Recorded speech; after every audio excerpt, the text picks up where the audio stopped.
Here is a museum quality Paleo story stone face and mammoth effigy made out of transparent, not just translucent, transparent citrine crystal quartz from Brazil, South America. This is an outstanding paleo effigy of a mammoth now facing right. Here's the eye of the mammoth, this slit right across here, and the mammoth trunk facing off to the right. Just an outstanding mammoth image there. Just about as good as it gets when it comes to the outline of a mammoth, and the flaking is outstanding on this piece, and the etching is just really fantastic. The Paleo Indians, as we know, employed patterned etching to image the hair of the mammoth and image the hair on the faces. And this piece is etched beautifully. Those are all paleo etching lines that are actually grooved into the stone. You can feel them with your finger. And they did that to pattern the hair of the mammoth. This is the hair tuft above the head is heavily etched there. And then we have the mammoth now facing off again to the right with its trunk coming down to the right and its back sloping down off to the left, which, by the way, has been flaked beautifully, actually to a nice little scraper type look to it. It flaked beautifully all the way around the perimeter of this piece to image the mammoth and the face imagery here. And the etching just really does the job.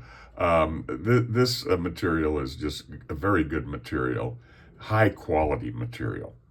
And again, about as good as it gets when it comes to mammoth imagery right there. Back legs, front legs, mammoth facing off to the right.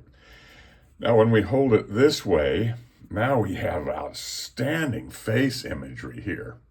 We've got the young face with the nose over here and the eye right here looking off to the left.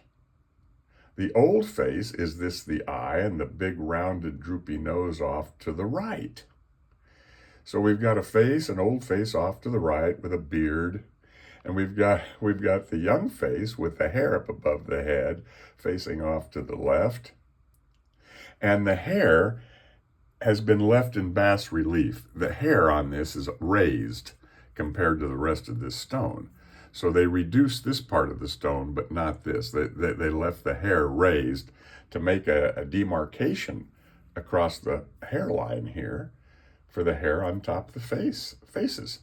The old face facing off to the right and the young face facing off to the left. Now, when we hold it this way, now we have the baby mammoth with his little trunk over here and a huge hair tuft above the head here, facing off to the left.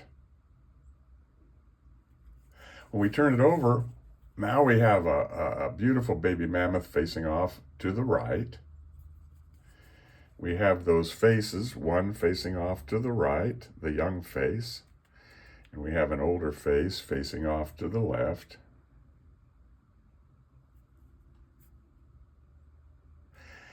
And then we have another fantastic mammoth. Look at all the etching lines that were grooved into this stone to make the hair of the mammoth. All those etching lines over 12,000 years ago that they employed to image the hair of the mammoth and the hair on top of the head of the faces.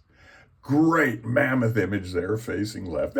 Folks, that's about as good as it gets when it comes to mammoth imagery, with the hair all carved down in the back of the mammoth there and the trunk coming down to the left here.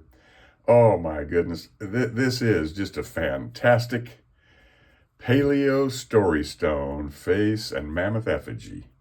Just beautifully flaked all the way around the perimeter to form the imagery. From Brazil, South America.